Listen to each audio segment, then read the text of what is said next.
Apakah Anda tahu siapa yang merupakan rumah tangga paling kuat dalam sejarah program One Man Alone? Ada banyak orang yang akan berpikir itu adalah Roland. Orang yang terkenal dengan pedang kecilnya yang tidak pernah berpisah dengan domba. Roland memang sangat kuat dan pantas dengan gelar pahlawan.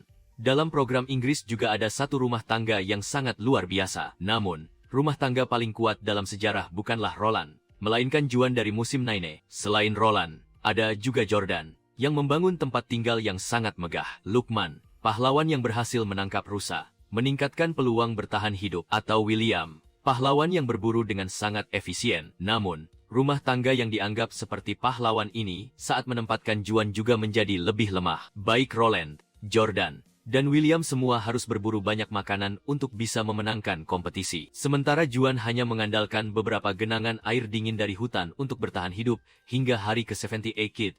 Akhirnya memenangkan hadiah $500.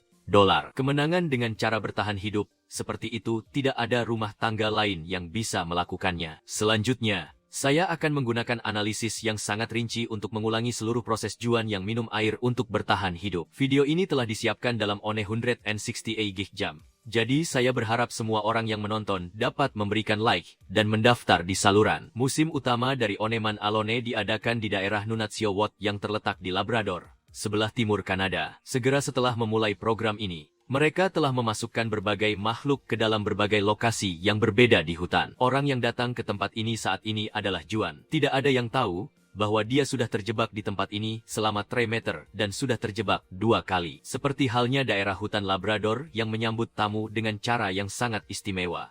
Namun, Juan tidak merasa kesulitan karena dia mengerti bahwa di luar harus bisa beradaptasi. Karena hadiah $500, apakah tantangan ini layak? Juan melihat ini sebagai kesempatan untuk menguji batasan dirinya di tengah hutan. Sejak masih muda, dia sudah sering berkeliaran di hutan, mengamati, dan belajar. Itu hampir seperti kenangan indah masa kecilnya. Saat dewasa, dia mulai mencoba berbagai aktivitas berbahaya untuk menguji kemampuan bertahan hidupnya. Untuk mendapatkan $500 untuk membeli tanah dan membangun rumah. Hanya 2 bulan sebelum berpartisipasi dalam kompetisi, Juan telah menyelesaikan tantangan bertahan hidup selama 100 hari di daerah terpencil. Model pelatihan sebelum kompetisi ini belum pernah ada rumah tangga lain yang melakukan sebelumnya, dan pengalaman itu telah memberikan keuntungan yang sangat baik bagi dia dalam kompetisi. Saat mencari lokasi untuk tempat tinggal, Juan menemukan sebuah gua yang masih sangat baru. Namun, reaksi pertama dia bukanlah rasa takut, melainkan rasa ingin tahu untuk menjelajahi gua itu. Jika saya berhasil menangkap seekor beruang, maka jumlah daging itu cukup untuk saya bertahan hidup selama sebulan. Namun, menggunakan nama untuk berburu beruang itu juga harus dipikirkan. Ketika Anda adalah Roland, Juan terus-menerus menjelajahi hutan dan cepat menemukan tempat yang sangat strategis. Tempat ini memiliki pencahayaan yang sangat baik dan juga cukup dekat dengan sumber air.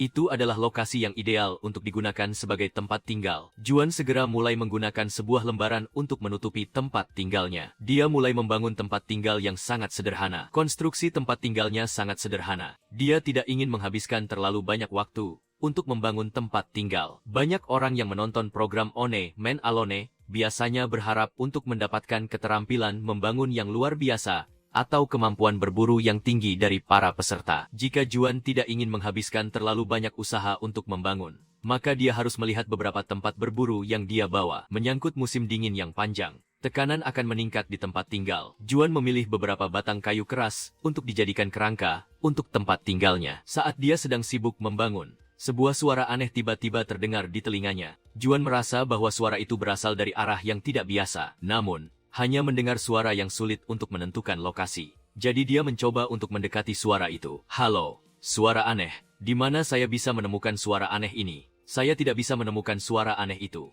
Tetapi saya menemukan sebuah kaleng besar yang tergeletak di hutan. Segera Juan berpikir untuk menggunakan kaleng itu untuk membuat sebuah tempat perlindungan. Para peserta diizinkan untuk mengambil dan menggunakan benda apapun yang mereka temukan di alam. Oleh karena itu, kemampuan untuk mengubah sampah menjadi benda berguna juga merupakan keterampilan bertahan hidup yang penting. Juan memang orang yang sangat adaptif.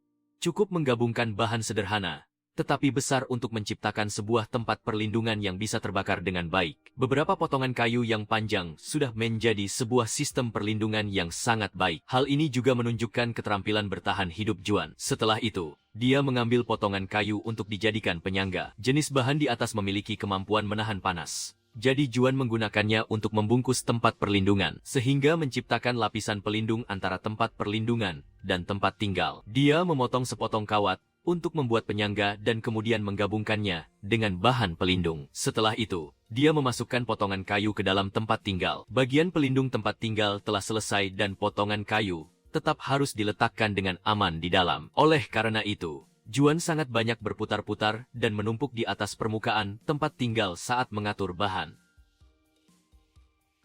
Hingga hampir jam 9 malam, Juan baru saja menyelesaikan tempat tinggalnya. Namun, bagi dia, itu memiliki makna kemenangan yang sangat penting dalam bertahan hidup. Dan berharap saat musim dingin tiba, tempat tinggal ini akan memberikan manfaat. Kemenangan Juan jelas tidak akan mengabaikan fokus dan tempat tinggal. Namun, para peserta lain seperti Igor justru sebaliknya. Untuk membangun sebuah tempat tinggal yang lebih kuat, dia lebih fokus pada Roland. Walaupun harus makan daging setiap hari, dia tetap bertahan. Bagi Igor, tempat tinggal adalah hal yang paling penting, sehingga dia mendekati semua sumber daya yang ada untuk membangun. Dia mengatakan bahwa dia hanya sedang membangun sebuah rumah di tengah hutan. Setelah makan kenyang, Igor kembali melanjutkan pekerjaannya. Meskipun sekelilingnya banyak pohon pinus, dia tetap menghemat waktu. Namun, setiap kali dia mendekati beberapa tempat, dia harus berhati-hati, jadi beban kerja sangat besar. Igor menghabiskan waktu membangun tempat tinggal yang lebih indah. Meskipun tahu cara membangun tempat tinggal, ada bagian yang tidak layak. Namun, bagi dia, kenyamanan baru adalah tujuan saat hidup di tengah hutan. Meskipun tempat tinggal tidak terlalu besar, tetapi tempat yang dia buat sangat kuat. Setiap sudutnya lebih dari cukup. Membunuh hewan untuk makanan sangat sulit dan waktu yang dibutuhkan bisa 10 kali lebih lama dari yang dia kira. Dalam beberapa hari berikutnya, Igor tetap berusaha membangun tempat tinggal. Namun, dia menilai waktu yang dihabiskan untuk membangun, sama seperti beban kerja yang membuatnya cepat lelah. Hanya setelah beberapa hari, dia merasa lelah. Sementara kemajuan hampir tidak ada, setiap hari hanya berfokus pada tempat tinggal yang tidak ada sumber makanan. Akhirnya, Igor menyadari bahwa dia perlu menangkap ikan. Namun, dia sudah mencoba banyak kali tetapi tidak mendapatkan ikan. Tepat ketika dia berpikir tidak ada ikan, dia melihat seekor ikan salmon. Ikan salmon ini setiap tahun muncul dari Laut Labrador untuk bertelur. Untuk menghindari ikan salmon, dia pergi ke tempat lain untuk mencari tempat menangkap ikan. Igor pergi ke sungai lain untuk mencari tempat yang lebih baik. Namun, ikan tidak selalu ada di tempat yang dia pilih. Dan dia merasa sangat beruntung jika tidak mendapatkan ikan. Meskipun sudah beberapa hari tidak ada makanan, pagi itu dia tetap berusaha menangkap ikan, sama seperti menyikat gigi dengan arang.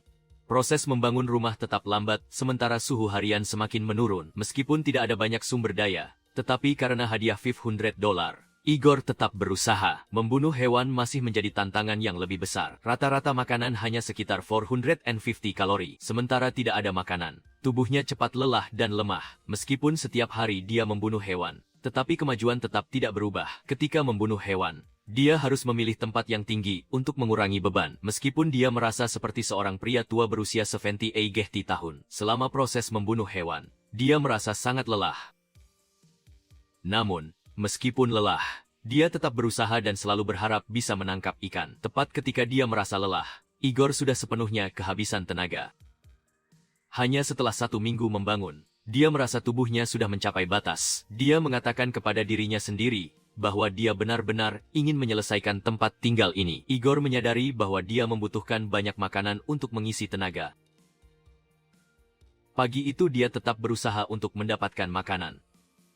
Di sini, dia sudah lama tidak makan, tetapi dia masih berusaha membangun tempat tinggal. Karena waktu yang lama tanpa makanan, tubuhnya mulai kehilangan energi. Sistem sarafnya mulai terpengaruh, membuatnya merasa cepat lelah. Setelah sarapan, Igor duduk di tempat tinggalnya dan berpikir lama tentang situasinya. Akhirnya, dia harus memilih antara hadiah dan kesehatan. Dia menyadari bahwa dengan kondisi saat ini, dia tidak bisa menang. Igor pergi untuk meminta izin untuk keluar dan mengatakan bahwa dia merasa sudah mencapai batas. Dia tidak ingin membahayakan diri sendiri atau menghabiskan waktu di sini tanpa makanan. Jantungnya berdebar semakin cepat dan dia benar-benar khawatir tentang kesehatannya. Igor menjadi contoh kegagalan dalam kompetisi bertahan hidup ini. Igor telah menghabiskan seluruh waktunya untuk membangun tempat tinggal, tetapi melupakan pentingnya makanan. Dalam program bertahan hidup ini, tempat tinggal yang dibangun tidak harus menjadi rumah, tetapi harus menjadi sumber makanan. Sejak awal, Igor telah salah menilai situasi yang seharusnya. Sudah hari ke-14 dan ini adalah kali kedua Juan muncul. Dia juga membawa umpan. Dia mengatakan bahwa dia melihat seekor salmon, tetapi tidak bisa menangkapnya. Ada banyak salmon di sana yang sedang berenang.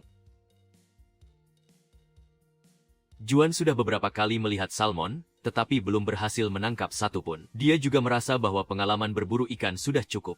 Dia merasa masih belum terbiasa dengan lingkungan baru ini. Juan terus berusaha mencari ikan di sungai. Dia ingin menemukan jejak ikan tetapi tidak melihat tanda-tanda. Ketika dia pergi ke arah barat, dia menemukan jejak kaki beruang. Ini jelas bukan jejak yang baik, tetapi bisa jadi jejak beruang ini sangat besar. Juan harus bersiap-siap untuk menghadapi beruang. Kembali berlari, dia merasa ada sesuatu yang tidak beres. Jika beruang menyerangnya, dia bisa berteriak. Dia juga bisa mendapatkan satu bagian besar untuk dibawa pulang. Ada kemungkinan beruang tidak datang saat cuaca dingin. Melihat situasi saat ini, awalnya Juan tidak merasa aman. Sementara itu, Benji fokus pada makanan. Sejak awal, dia sudah berkeliling mencari makanan. Meskipun tidak cukup, tetapi setidaknya dia tidak sampai kelaparan. Ketika dia sedang berburu, dia mendengar suara gemerisik di sekitar. Dia merasa seperti berada di lingkungan yang sangat berbahaya. Namun, di sini, hanya ada hewan kecil. Bahkan hewan kecil berusia 57 tahun juga bisa ditangkap. Namun, saat berburu, dia merasa sangat sulit. Jika melihat situasi ini, pasti banyak orang juga merasa tidak nyaman. Kali juga adalah orang yang menangkap makanan dengan cara yang sangat terampil. Sebelum ada sumber makanan yang pasti, dia tidak akan membangun tempat tinggal yang permanen. Tiba-tiba, dia mendengar suara ayam hutan, salah satu dari sedikit burung yang paling sering diburu. Mengikuti suara tersebut, dia dengan cepat menemukan seekor ayam hutan yang sedang berdiri di atas tanah. Dia terus menarik perhatian dan tidak ada yang mengganggu. Burung itu berubah menjadi makanan malamnya. Kali merasa terinspirasi bahwa setiap hari Senin dia sudah berhasil menangkap burung. Rasanya sangat lezat untuk bisa makan dengan baik. Segera setelah itu, dia meletakkan makanan di atas api dan mulai memasak ayam hutan yang lezat. Tidak hanya Benji dan Kali yang menikmati makanan di atas api. Tom ketika muncul juga membawa aroma makanan yang menggugah selera. Saat menginjakkan kaki di hutan, dia sudah mulai merasakan suasana di sekitarnya. Ketika berjalan lebih dalam ke hutan, dia mendengar suara gemerisik. Mengandalkan suara untuk menentukan posisi burung, Tom juga merasa sangat bersemangat untuk melanjutkan. Saat mengamati burung, dia juga merasa terpesona dan segera setelah menemukan sasaran, dia bergerak dengan cepat. Momen itu sangat menegangkan bagi penonton. Dia merasa sangat beruntung jika bisa mendapatkan makanan sebelum malam. Ada banyak hal di dalam hutan yang bisa membuat kita kenyang sebelum mulai bekerja. Saat makan, Tom tetap memperhatikan sekelilingnya karena dia berada di hutan liar. Berkemah juga berarti harus selalu siap untuk berburu. Namun, tidak semua hewan liar bisa ditangkap dengan mudah. Beberapa orang memilih cara lain untuk mendapatkan makanan dengan memancing. Seperti hewan liar Jack yang tidak mau kalah. Dia segera membuat alat pancing sederhana dan menangkap ikan. Momen ketika ikan terangkat membuatnya merasa sangat bersemangat. Sekali menangkap ikan, rasa percaya diri bisa meningkat. Makan ikan bisa menjadi obat yang sangat baik untuk menjaga semangat. Jack memperhatikan ikan di dekat sungai dan berusaha menangkapnya. Setelah itu, dia kembali ke tempat perkemahan untuk memasak ikan. Sebuah strategi bertahan hidup yang sangat efektif adalah cara yang paling sederhana. Dia tidak terlalu memikirkan cara menangkap ikan yang rumit, hanya ingin mendapatkan makanan. Ada banyak hal yang harus dilakukan, jadi dia harus cepat. Keterampilan berburu kali ini lebih baik dari Juan, tetapi kali ini tidak membuatnya terlalu bersemangat. Bagi dia, burung-burung yang ada di sini adalah tanda keberuntungan. Dia merasa sangat beruntung. Meskipun begitu, dia merasa bahwa makanan yang didapatkan bisa menjadi tantangan. Setelah terbiasa dengan lingkungan baru ini, Jack mulai merasa bosan. Ketika ikan, ayam, dan burung sudah dimakan, akhirnya dia memutuskan untuk pergi karena dia merasa bahwa berburu hewan liar tidak lagi menarik. Sebenarnya, pemikiran Jack juga mirip dengan banyak orang. Kenyataannya, bertahan hidup di alam liar hanya dengan makanan sederhana. Sekarang kita kembali ke Juan yang muncul di episode ketiga. sampai episode 5. Dia baru saja muncul. Juan sangat bersemangat untuk menemukan tempat berlindung dan langsung minum air. Namun, perlu diingat bahwa minum air dari alam liar bisa berbahaya. Juan berani melakukannya karena dia sudah lebih dari 10 tahun terbiasa minum air dari alam. Tetapi itu adalah hal yang tidak boleh dilakukan. Strategi minum air yang berisiko membuat Juan berpikir bahwa berburu hewan liar bukanlah solusi jangka panjang. Meskipun begitu, dia tidak menangkap ikan di tempat itu.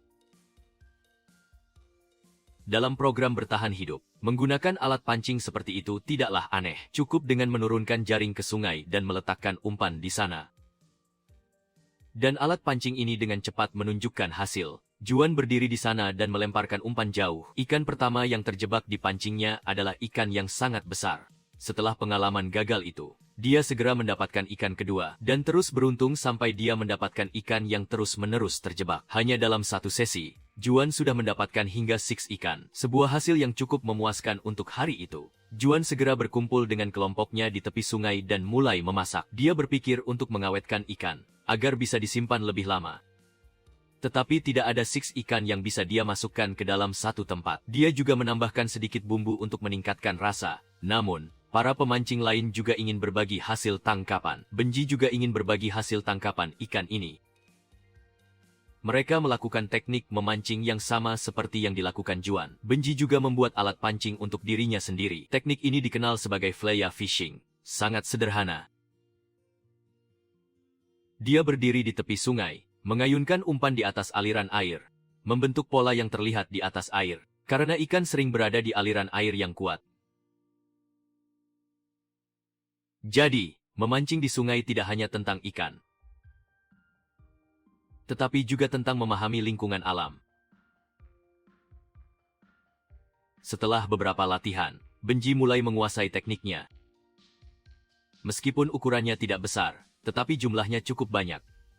Dia tetap menjaga ikan di aliran sungai untuk menjaga kesegaran. Akhirnya, mereka berhasil menangkap 12 ikan kecil. Meskipun tidak besar, tetapi jumlahnya memang cukup mengesankan. Setidaknya, mereka juga berhasil mendapatkan umpan untuk memancing. Kembali ke tempat perkemahan. Benji meletakkan umpan di atas api, hingga suara mendesis dari ikan yang terpanggang terdengar. Ditambah sedikit bumbu untuk menambah rasa. Dalam lingkungan liar, hal pertama yang harus dihadapi bukanlah musuh, melainkan ketidaknyamanan dari suhu dingin. Karena kondisi yang sedikit lebih hangat lebih penting daripada beberapa gigitan. Aroma ikan yang dipanggang menyebar ke seluruh area, membuat makanan terasa lebih menggugah selera. Melihat Benji makan dengan lahap, Adam juga bertekad untuk mencoba peruntungannya dengan memancing. Dia mengikatkan sebatang kayu sebagai pancing dan memasukkan kail yang terbuat dari logam ke dalam air, menciptakan sebuah alat pancing yang cukup sederhana, tetapi sangat efektif. Tiba-tiba, ikan pertama berhasil ditangkap, membuat Adam juga ikut merasakan keberuntungan. Tampaknya, semua ikan yang ditangkap sedang sangat lapar. Dia bahkan mendapatkan sedikit umpan tambahan. Setelah kembali ke tempat perkemahan, Adam berhasil menangkap 10 ikan. Ikan terbesar dia gantung di atas api untuk mengasapnya. Kali ini, Adam tidak hanya makan dengan cukup, tetapi tempat perkemahan miliknya juga cukup nyaman. Sejak awal, dia sudah memutuskan untuk membangun tempat perkemahan yang nyaman dan aman. Setelah menyelesaikan kerangka rumah, dia menambahkan lapisan dinding dari kayu untuk meredam suara hujan yang jatuh. Sementara dinding tempat perkemahan ditutupi dengan gel untuk menjaga kehangatan dan cara angin. Gel dan kayu yang digunakan tidak hanya membuat dinding lebih kuat, tetapi juga membantu menjaga suhu tetap hangat. Adam dan Igor sama-sama ingin membangun tempat perkemahan yang sempurna, tetapi jumlah bahan yang mereka miliki sangat berbeda. Adam hanya membutuhkan 1 hari untuk menyelesaikan tempat perkemahan yang tahan lama. Sementara Igor masih berjuang untuk menambah 1 bagian. Malam setelah makan dalam suasana hangat, dia juga duduk santai sambil menulis waktu. Kehidupan di hutan baginya cukup nyaman. Tidak hanya ikan yang dia tangkap, tetapi juga cuaca yang menyenangkan. Namun, ikan di hutan dekat tempat dia tinggal sangat beragam. Jumlah ikan yang ditangkap jelas menjadi bukti nyata dari keterampilan yang dia miliki. Ketika ikan yang lebih besar berhasil ditangkap, dia merasa seolah-olah dia telah melangkah lebih jauh. Hanya dalam 1 hari, dia berhasil menangkap 1 ikan lagi, cukup untuk 2 orang untuk makan malam. Kembali ke tempat perkemahan, Adam berusaha untuk menjaga makanan tetap aman. Dia bisa dibilang orang yang paling nyaman di sini adalah Adam. Waktu dengan cepat berlalu hingga hari ke-30. Juan pagi-pagi membawa tempat untuk menangkap ikan. Itu adalah tempat yang dia gunakan sejak hari ke-24, ketika dia mulai menangkap ikan, meskipun sebagian sudah habis. Juan tetap berharap bahwa ini adalah sumber makanan yang baik. Setelah sarapan, dia langsung pergi ke sungai untuk menangkap ikan dengan harapan bisa mendapatkan lebih banyak. Namun, ketika dia merasa sudah siap, dia menemukan bahwa jaringnya sudah rusak. Terpaksa harus memperbaikinya sebelum melanjutkan. Kali ini, dia beruntung tidak ada yang terlewat. Setelah 1 jam mencari, dia tidak menemukan ikan sama sekali. Juan menduga mungkin karena cuaca dingin membuat ikan tidak aktif. Karena tidak berhasil, dia memutuskan untuk pergi berburu di hutan. Dia melihat seekor ikan kecil di lingkungan yang terlalu bersih, sehingga dia tidak bisa menangkapnya. Ketika kembali ke tempat perkemahan, dia melihat sekelompok burung yang sedang terbang tinggi di atas pohon. Lingkungan yang sangat bersih dan tempat tinggal yang sangat sulit membuat usaha berburu kali ini gagal total. Dia berdiri di tepi sungai sambil berpikir bahwa harga ikan di tempat ini sangat tinggi, seperti harga burung yang sedang mencari makan di tanah. Ketika berbalik, dia melihat seekor ikan yang sedang berjuang di atas pohon, tetapi tempatnya terlalu tinggi. Melihat ikan yang baru saja muncul di permukaan, busur yang dia pegang saat ini hanya menjadi hiasan. Tepat saat dia merasa putus asa, Juan tiba-tiba melihat seekor burung yang sedang terbang. Burung itu tiba-tiba muncul di hadapnya. Juan segera mengulurkan tangan. Meskipun burung itu terlihat kecil, dia tetap tidak mau melewatkan kesempatan. Beberapa hari sebelumnya, Juan sempat bilang bahwa berburu hewan kecil untuk bertahan hidup adalah hal yang tidak pantas. Jadi, saat ini dia berkata bahwa dia tidak ingin berburu. Ini adalah pertama kalinya Juan berhasil menangkap ikan. Tetapi dia tidak merasa senang karena bisa mendapatkan lebih banyak makanan. Di tepi sungai, dia merasakan ketidaknyamanan dan mulai merasa tidak nyaman. Dia merasa bahwa hanya dengan berpikir tentang kehilangan ikan itu sudah sangat menyakitkan. Terkadang sulit untuk memahami perasaan orang-orang yang hidup sendirian di alam liar. Mari kita lihat satu spesies lain yang memiliki perilaku yang sulit dipahami. Hanya dengan satu kesempatan, dia juga bisa melemparkan satu ikan. Saat sedang berkeliling, seekor burung tiba-tiba muncul. Burung itu tiba-tiba muncul di hadapnya. Jika dia tidak berhati-hati, itu akan menjadi kesempatan yang sangat berharga. Dia segera mengarahkan panahnya untuk mencari burung. Tetapi tidak ada tindakan yang bisa dia lakukan. Sebuah tim berburu profesional datang dan Juan merasa tertegun. Ikan yang baru saja ditangkap belum sempat ditangkap. Dia sudah mendapatkan satu burung. Jumlah ikan yang ditangkap sudah sangat banyak. Saat itu, dia merasa sangat beruntung. Waktu dengan cepat berlalu hingga hari ke-43. Juan muncul dengan satu spesies baru, tetapi itu bukan ikan salmon, hanya sekadar makanan yang dia bawa. Di tepi sungai, dia menyadari bahwa tanah di permukaan sudah berubah warna. Musim hujan sudah dekat. Juan berencana untuk berburu setelah hujan. Saat suhu mulai menurun, ikan biasanya bersembunyi di bawah permukaan air.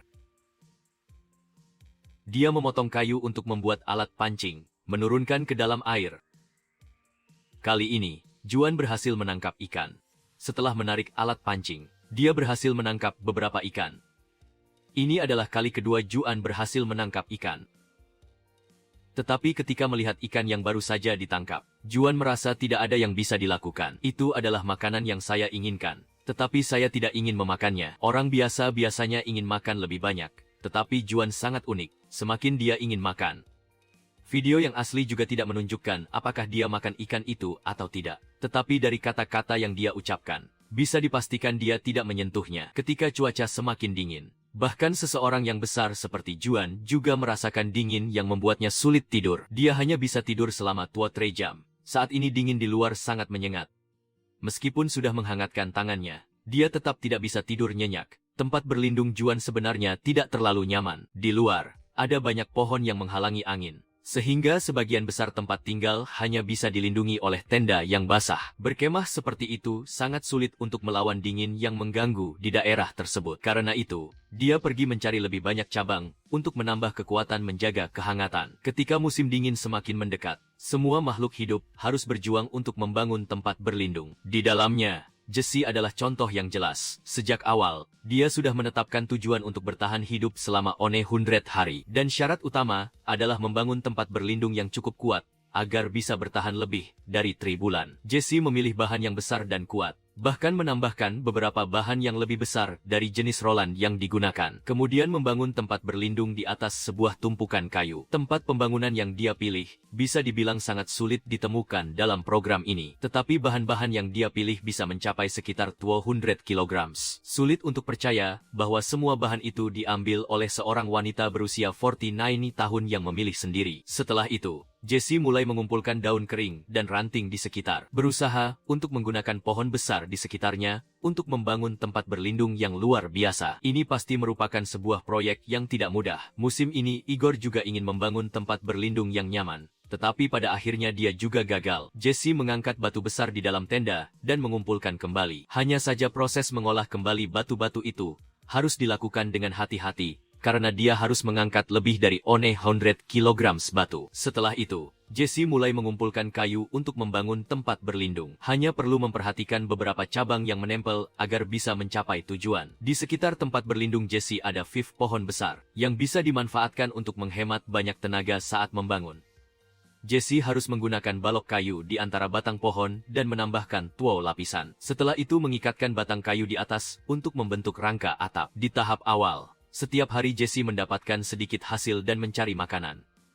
Namun, makanan ini bisa jadi kurang vitamin dan tidak cukup untuk memenuhi kebutuhan. Untuk mengimbangi kekurangan gizi, dia harus membangun tempat berlindung yang lebih besar. Karena itu, Jesse mulai mengumpulkan banyak cabang di sekitar untuk menjaga agar tetap hangat. Hanya saja di atas sebuah pohon pinus dekat sana dia sudah mengumpulkan hingga 36 cabang. Bersama dengan batang kayu yang kering dan area sekitarnya, total jumlah cabang mencapai lebih dari 100 cabang, membuat Jesse menjadi pengumpul cabang terbaik dalam sejarah program bertahan hidup. Setelah beberapa jam terus-menerus mengumpulkan cabang, area ini hampir seperti menjadi tempat tinggal bagi jenis ikan. Ketika Jesse masih sibuk mengumpulkan cabang, beberapa cabang yang lebih kecil sebelumnya sudah mulai membuahkan hasil. Saya bisa menangkap ikan. Tempat tinggal yang nyaman itu adalah makanan pertama Jesse setelah 14 hari berjuang sejak memulai perjalanan bertahan hidup. Sumber energi dari ikan membantu Jesse merasa lebih percaya diri untuk terus membangun tempat tinggal yang tahan lama. Dalam beberapa hari berikutnya, dia berusaha untuk menghabiskan seluruh waktu untuk membangun, karena dia yakin lebih dari 100 cabang yang dia kumpulkan akan terus memberikan makanan. Jesse menggunakan lebih banyak batang kayu untuk membuat 2 tiang untuk rangka atap agar lebih kuat. Ketika musim dingin datang, tekanan udara yang tinggi akan membuat atap rumahnya sangat berat, dan tiang-tiang ini adalah kunci untuk menjaga keamanan tempat tinggal. Setelah menyelesaikan rangka atap, Jesse juga khawatir tentang risiko kebocoran dari tenda. Karena itu, dia menambahkan banyak batang kayu di belakang dinding tenda sambil membangun tenda. Jika terjadi kebocoran, setidaknya batang kayu ini juga bisa membantu dia untuk tetap aman.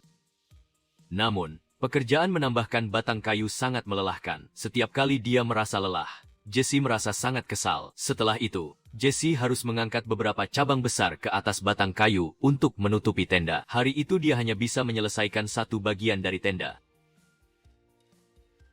Sementara masih ada 3 bagian tenda lainnya yang harus diselesaikan. Di hari-hari yang cerah, Jesse sering keluar untuk berjemur agar mendapatkan vitamin D. Vitamin ini membantu penyerapan kalsium dan pertumbuhan dalam tubuh. Sangat penting untuk tulang, otot, dan gigi, serta juga membantu Jesse memiliki cukup kekuatan untuk terus membangun tempat tinggal yang tahan lama. Dan ketika dia duduk di bawah sinar matahari, suasana hati Jesse juga menjadi lebih ceria dan optimis. Saat itu, Jesse hampir menyelesaikan seluruh proyek dan berharap bisa mendapatkan hasil dari cabang-cabang yang dia kumpulkan. Lebih dari 100 cabang telah dikumpulkan di area tersebut, dan dia berharap bisa mendapatkan hasil. Tentu saja, seekor ikan kecil telah terjebak di antara cabang-cabang. Dan hampir saja dia muncul lagi. Dia mendengar suara ikan yang membuatnya berlari ke arah suara itu. Namun, seekor ikan kecil bagaimana bisa terjebak di antara cabang-cabang itu? Dia hanya bisa berteriak keras dan berlari ke arah yang berlawanan dari Jesse. Namun, sebelum melewati bagian yang lebih dari $500, meskipun tidak ada rasa lapar, Jesse tetap berusaha menangkap ikan. Sebelum aturan ketat dari alam, ikan kecil hanya bisa bertahan hidup dengan mengandalkan bagian dari dirinya. Tak lama kemudian, seekor burung hantu tiba-tiba muncul di atas atap tempat tinggal. Jesse langsung merasa bersemangat untuk melanjutkan pencarian makanan, sambil mengingat tujuan dan berusaha untuk tetap fokus. Hanya saja, proses menangkap ikan membuat Jesse merasa sangat lelah.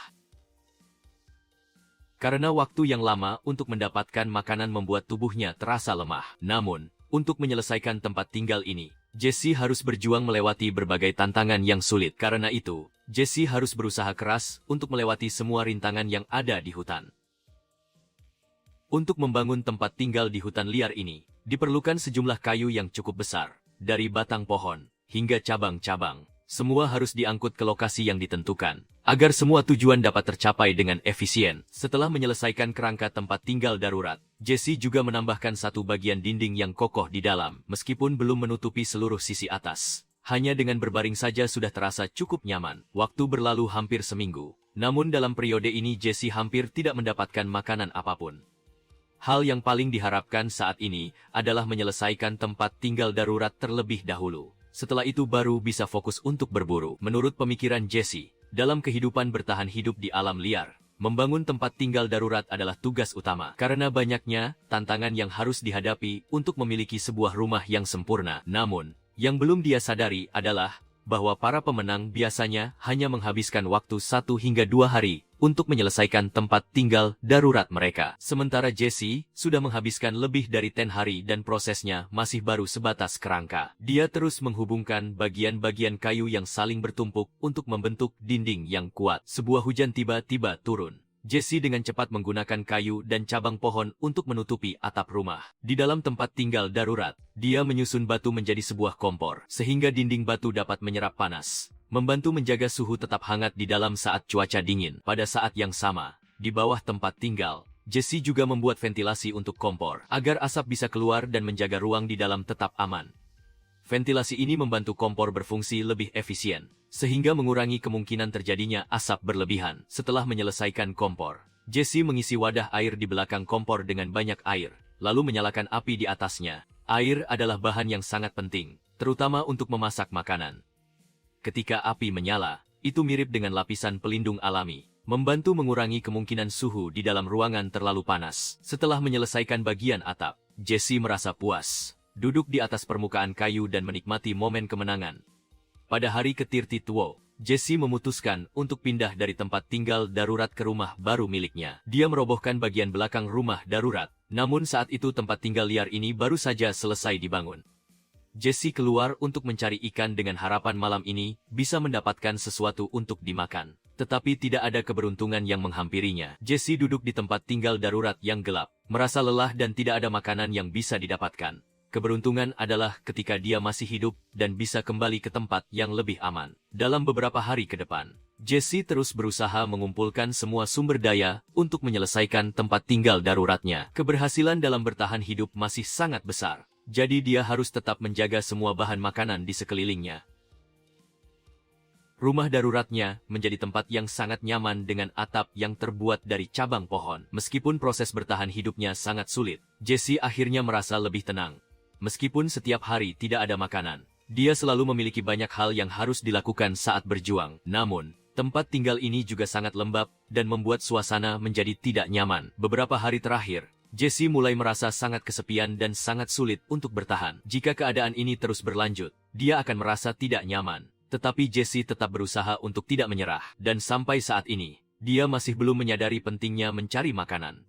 Setelah menyelesaikan tempat tinggal darurat, dia harus pergi memeriksa semua jebakan yang telah dia pasang. Namun, di sepanjang jalan, dia menemukan semua jebakan kosong, yang membuat semangatnya menurun. Kembali ke tempat tinggal darurat kali ini sangat sulit karena tubuhnya sudah lelah setelah waktu yang lama tidak makan. Akhirnya, Jesse hanya bisa berbaring di dalam tempat tinggal darurat dan tidak bisa melakukan banyak hal. Dia merasa sangat tertekan karena terlalu fokus membangun tempat tinggal darurat. Sementara tempat tinggal daruratnya belum sepenuhnya selesai. Dia harus pergi untuk mencari makanan. Perjalanan Jesse menjadi pelajaran berharga bagi semua orang yang ingin bertahan hidup. Perjalanan Jesse menjadi sebuah kisah inspiratif bagi semua orang. Karena setiap orang memiliki cara bertahan hidup yang berbeda. Berhadapan dengan Jesse, ada satu cara bertahan hidup yang berbeda dan lebih fokus pada berburu.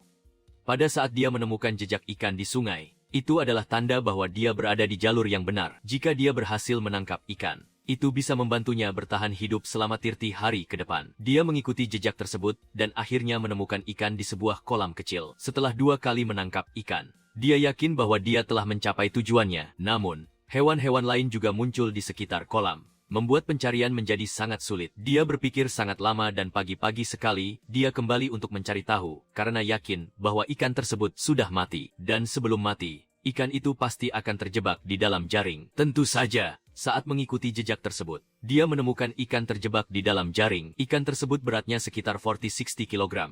Lebih dari 20 kg, menjadi ikan pertama yang ditangkap dalam musim berburu ini. Jumlah daging yang dihasilkan dari ikan ini bisa membantunya bertahan hidup setidaknya 1 bulan. Setelah mengolah ikan tersebut, dia akan menyimpan semua dagingnya untuk menjaga persediaan. Banyak fokus pada berburu membuat dia merasa lebih bersemangat. Kulit ikan mengandung banyak lemak, sehingga dia bisa mendapatkan banyak energi dari situ. Menjadi sumber makanan yang sangat berharga, dan bisa disimpan untuk waktu yang lama. Meskipun sudah banyak yang ditangkap, dia tetap melanjutkan berburu setiap hari untuk menambah persediaan sebelum musim dingin datang, karena semakin banyak makanan, semakin tinggi peluang untuk bertahan hidup. Tidak hanya dia yang menangkap ikan, tetapi Terry juga menemukan jejak ikan tersebut. Pagi itu, Terry pergi ke sungai Mai Patch dan secara kebetulan menemukan ikan di sana. Namun, karena jarak yang terlalu jauh, jika dia menangkap ikan, hewan tersebut bisa saja melarikan diri dan mencari kembali di area yang luas akan sangat sulit. Oleh karena itu, Terry memutuskan untuk kembali ke tempat tinggal darurat, sambil berusaha mendapatkan pengalaman, dan pagi berikutnya, dia kembali dengan semangat baru. Kali ini, ikan muncul seperti biasa dan Terry tidak merasa kesulitan. Ikan yang ditangkap tidak melawan dan hanya terjebak di dalam jaring. Ikan yang ditangkap tidak melawan dan hanya terjebak di permukaan air. Melihat ukuran ikan yang tidak terlalu besar, Terry yakin bahwa ikan yang ditangkap adalah ikan yang sama. Dia menunggu beberapa saat dan kemudian memutuskan untuk menarik ikan tersebut ke dalam jaring. Kali ini suhu hanya sekitar 4 derajat Celcius. Jadi airnya sangat dingin, membuat dia harus terus bergerak. Namun, untuk mendapatkan ikan yang berharga ini, dia harus berusaha lebih keras. Menangkap ikan bisa membantu Anda bertahan hidup 1 hari lagi. Tetapi menangkap ikan laut bisa mengubah seluruh dinamika kelangsungan hidup. Ikan laut memiliki tubuh besar, daging berlemak yang merupakan salah satu dari sedikit sumber energi yang dapat diperoleh. Dagingnya cukup untuk dimakan selama beberapa hari, dan bisa dimasak menjadi minyak yang membantu menjaga kehangatan. Yang lebih penting adalah ia membantu orang yang hidup tidak perlu keluar mencari makanan setiap hari. Dalam lingkungan dingin dan terisolasi, sumber panas yang terus-menerus hilang, maka ikan laut tidak hanya membawa makanan tetapi juga waktu, kekuatan dan kepercayaan diri untuk terus bertahan hidup. Kembali ke tempat Terry, dia mulai memasak ikan laut untuk dimakan. Setelah kenyang, ia memotong semua bagian tubuh ikan menjadi potongan kecil. Totalnya lebih dari 30 potongan daging dan sisa-sisa yang dibakar untuk disimpan untuk musim dingin. Ia menggunakan sepotong daging ikan kecil yang digantung di atas api untuk mengeringkan. Dalam lingkungan yang sangat dingin, mengeringkan ikan adalah cara terbaik untuk menjaga daging tetap aman dan tahan lama. Setelah 1 hari mengering, daging ikan laut sudah sepenuhnya kering, seperti makanan yang diberikan oleh alam untuk ketahanan hidupnya. Terry menyimpan daging kering di tasnya untuk menjaga agar tetap aman. Bagian yang tersisa masih banyak, jadi ia menggunakan sayuran segar untuk menambah rasa. Namun, daging ikan kering ini harus disimpan di tempat yang kering. Ketika suhu tinggi membuatnya sulit untuk tetap segar, lapisan daging di luar dan dalam tetap lembab dan membuatnya sulit untuk dimakan. Setelah makan, ia juga memasak sedikit air untuk menambah energi. Saat ini, para kontestan yang berkumpul sudah mulai mendapatkan makanan yang cukup. Waktu berlalu cepat hingga hari ke-50. Juan, peserta yang paling sedikit mendapatkan makanan, kembali muncul. Hampir seperti harus berjarak one tua episode. Ia terlihat sekali lagi dan hampir tidak ada yang tahu apa yang terjadi padanya. Tidak ada yang tahu apa yang terjadi pada dirinya selama ini. Pagi hari, kegiatan pertama Juan adalah mencari air. Ia mengambil air dari sungai yang mengalir dan langsung meminumnya, seolah-olah sudah selesai makan. Dari kata-katanya, bisa diketahui bahwa Juan sangat lapar dan hanya perlu sedikit makanan untuk mendapatkan kembali energinya. Karena itu, ia memilih untuk minum banyak air untuk merasa kenyang. Waktu berlalu hingga hari ke-54. Hanya setelah 1 malam di hutan Labrador yang liar, ia sudah mendapatkan perlindungan dari cuaca dingin. Juan berbaring di tempat yang hangat dan menambahkan pakaian ke dalam tas tidurnya untuk menjaga kehangatan. Dan hanya ketika tiba saatnya untuk makan di siang hari, ia baru keluar, mengambil air dari sungai. Hari ini angin bertiup sangat kencang. Hanya melihat cermin cuaca juga membuat orang merasa dingin. Dengan kayu yang tipis, ia berusaha membuat jalan keluar untuk menghindari air. Juan membawa pulang sedikit air, dan itu juga menjadi 3 makanan yang ia miliki dalam sehari. Tempat tinggal Juan sebenarnya hanya sebuah tempat yang sederhana. Di dalam dan di luar tidak ada cara untuk menjaga kehangatan selain dari sepotong kain yang menempel di dinding. Untuk bertahan hidup di musim dingin seperti ini, hanya ada cara untuk membuatnya tetap hangat. Badai salju ini berlangsung selama 3 hari berturut-turut. Bahkan ketika di dalam tempat tinggal, tetap bisa merasakan angin dingin di luar. Wilayah liar Labrador yang dingin membuat suhu semakin dingin. Juan hampir setiap hari berada di dalam tas tidurnya. Hanya dengan tidak keluar, suhu dingin juga membuatnya kehilangan banyak energi. Karena itu pergi ke sungai Moose NC sudah menjadi satu-satunya cara untuk mendapatkan makanan. Hingga hari ke-50 August, salju terakhir sudah mencair. Juan kembali ke sungai Moose Nest seperti biasanya. Minum air yang menyegarkan adalah cara untuk bertahan hidup. Meskipun cara ini tidak melanggar aturan, namun juga tidak bisa dianggap sepele karena orang lain ingin melihat bagaimana para peserta mencari makanan dan mendapatkan makanan di lingkungan yang sangat sulit. Sementara Juan sepertinya hanya bisa bertahan untuk mendapatkan makanan. Setelah kembali ke tempat tinggal, ia menggunakan kayu untuk menjaga agar tetap hangat di dalam. Hari-hari berlalu. Ketika keluar ke sungai Mas Enges, ia harus menggunakan kayu untuk menjaga agar tetap hangat dan menyadari bahwa memecah es setiap kali seperti itu akan membutuhkan banyak tenaga sehingga ia memutuskan untuk membuat sebuah alat pemecah es. Cukup dengan memecah es dan memasukkan kayu ke dalamnya, sudah bisa mendapatkan satu bagian es yang sederhana. Hingga hari ke-60, Juan masih menghabiskan waktu untuk memecahkan es di sungai setiap hari di hutan liar. Perawatan diri juga berpengaruh pada kualitas hidupnya. Sebelum kembali ke tempat tinggal, semakin lama ia harus menjaga agar tetap hangat di dalam karena di luar suhu sangat dingin dan menjadi lapisan isolasi yang alami untuk melindungi dari angin dan mengurangi kehilangan panas. Dalam lingkungan yang sangat dingin, hal yang penting bukanlah membuatnya lebih hangat, tetapi membuat suhu dingin tidak terlalu menyengat. Hingga hari ke-62 ketika berada di dalam tempat tinggal, Juan menemukan sepotong es yang terjebak dan terjatuh dari pohon. Namun, potongan es ini ketika terkena angin kencang akan membuat suara berisik seperti suara petir saat terbang di udara. Ketika hari ke-64, Juan kembali ke sungai Mas Enges seperti kebiasaan. Setelah kembali, ia merasa bingung tentang kematian kelompok yang tersisa setelah badai salju besar. Terutama ketika tidak ada yang bisa digunakan karena ia merasa bahwa memecahkan es tidak membantu menjaga kehangatan. Waktu berlalu cepat hingga hari ke-73. Selain pergi ke sungai Mas Enges setiap hari, Juan hampir tidak bisa tidur. Kondisi tubuhnya juga tidak lebih baik dibandingkan peserta lainnya. Hampir tidak ada orang yang bisa mendapatkan makanan dan mencari makanan setiap minggu menjadi sangat sulit. Sementara Juan hanya minum air dan tetap dalam kondisi yang sangat buruk, membuat banyak orang merasa kasihan pada dirinya. Hingga hari ke-78, ia merasa bahwa jika hari ini tidak pergi mengambil air, maka ia akan kehilangan banyak air. Saat itu, ia menerima informasi untuk memeriksa kesehatan dari program dan sebelum itu, Juan sudah minum tray gelas air. Kemudian saat sedang dalam perjalanan, keluarganya tiba-tiba muncul di belakang. Ketika melihat dirinya, Juan segera menyadari bahwa ia sudah kembali ke rumah. Dengan cara ini, makanan yang diperoleh sangat sedikit dalam program ini. Bagi Juan, mendapatkan makanan seharusnya menjadi hal yang mudah. Selama perjalanan, ia tidak melihat pembangunan tempat tinggal sebagai tugas utama, tetapi hanya berfokus pada minum air untuk menjaga kelangsungan hidup. Dan sampai saat ini, perjalanan bertahan hidup dalam episode ini juga sangat sulit. Jika Anda melihat video ini, jangan lupa untuk menyukai dan mendaftar untuk mengikuti lebih banyak cerita bertahan hidup yang menarik lainnya di episode berikutnya.